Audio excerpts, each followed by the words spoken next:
all know how the internet works. You just go ahead. Raising your hand? No? Do you just like push a button and there it is?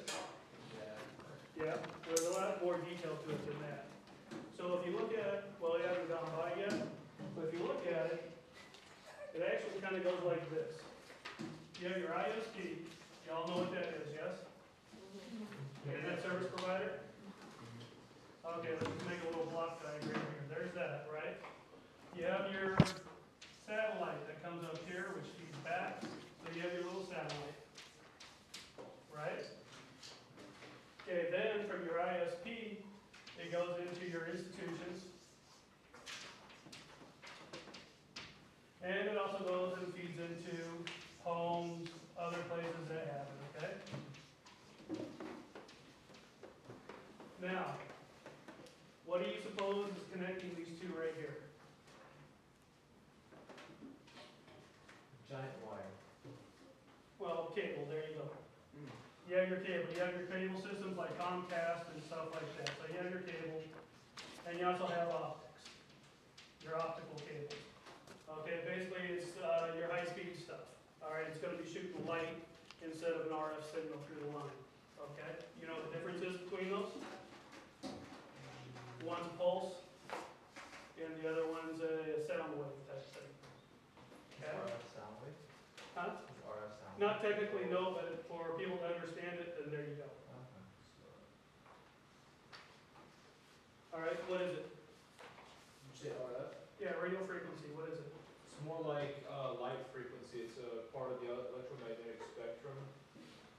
It's just a lower frequency of light. It's a sound wave, yes? It's not a light wave. RF? Yeah, it's radio frequency. I thought it would be converted to sound, but I didn't think it actually was sound. Never mind. Moving on. Anyway, so there you go. And then you have your relays over here.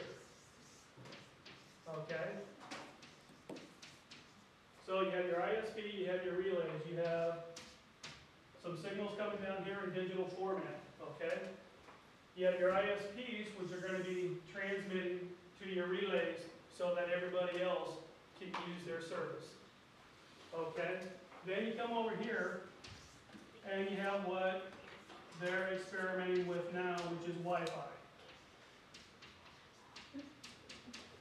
All right, what's Wi-Fi? Everybody that has the internet maybe knows right now. What's Wi-Fi here in Portland? Wireless internet. All right, so what is it? What do you do? You download. Yeah, wireless card, you just connect to it. So it's like a router in your house, yes? You don't have to be connected to anything. You just open it up. If you have the ISP, then you have service. It's connected to the downtown one, yeah, sure. Okay. Is there any others? There's now? a few others.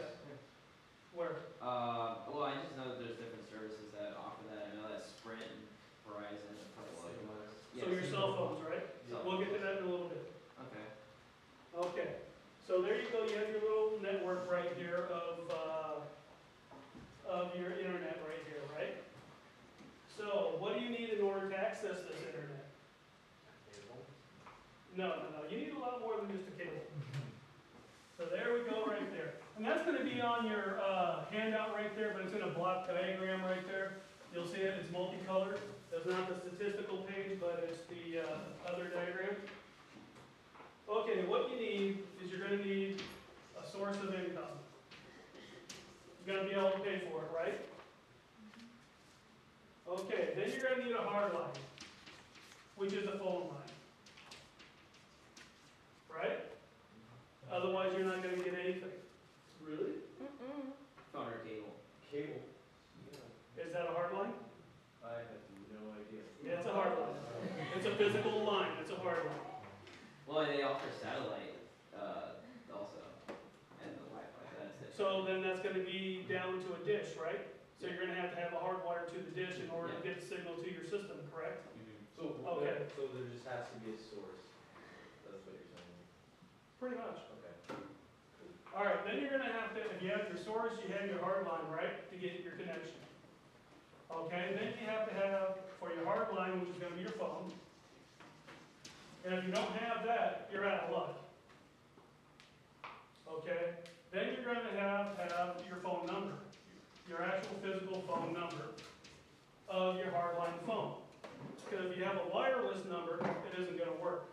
there's no connection there.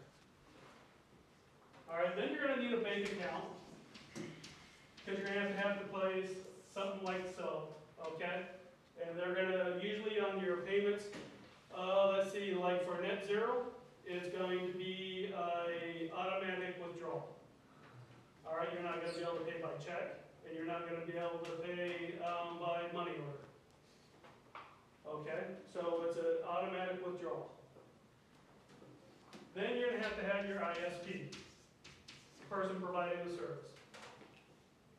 And then with Wi-Fi, we've already covered that with being a digital download there off the thing. All right, so there we go. That's just to access. Any questions there to access it? It's a lot of stuff just to access it, isn't it? Yeah. Okay, and that's just on the user end. That's not on the provider end. Okay, now some alternative, what do you call some alternative sources. Instead of using your home or using a friend's place or whatever else like that, you can go to a library. Actually, I can just state this.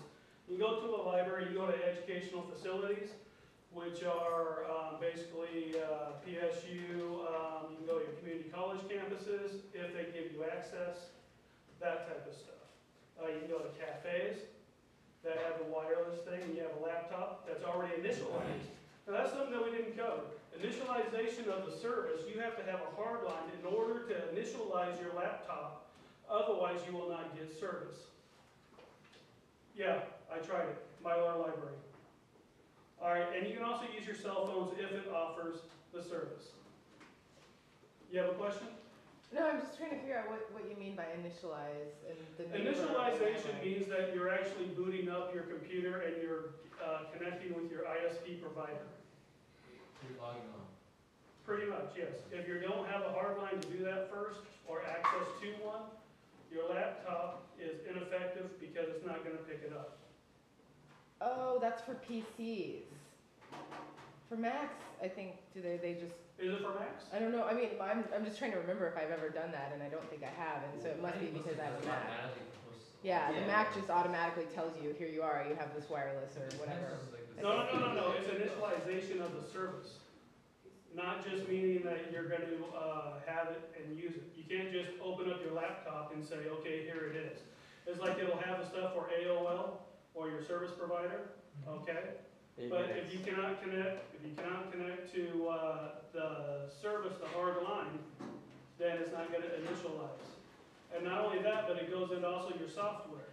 If you go into your software, and usually with the software like 2007 right now, okay, if you do not have access to the internet, then you can only get partial parts of that software because you have to go online to get the rest. You have to register online in order to get the rest of the information on your software. Okay. So, where are we at now? What do we got for time? We're gonna let you keep going, because we need to have a long Q&A session after this, so Chihiro will go on Friday. Okay. So, let's see, that's what the, we just transitioned to the software. So, we just did the 2007, the Word program, which I actually did myself. I put this homework assignment on a little mini drive, and it was on 2007, and I tried to load it at Mylar Library, and they haven't done the patches yet. So if any of you guys are planning on getting the 2007 operating system, What is a patch? a patch is a program, yeah, an update.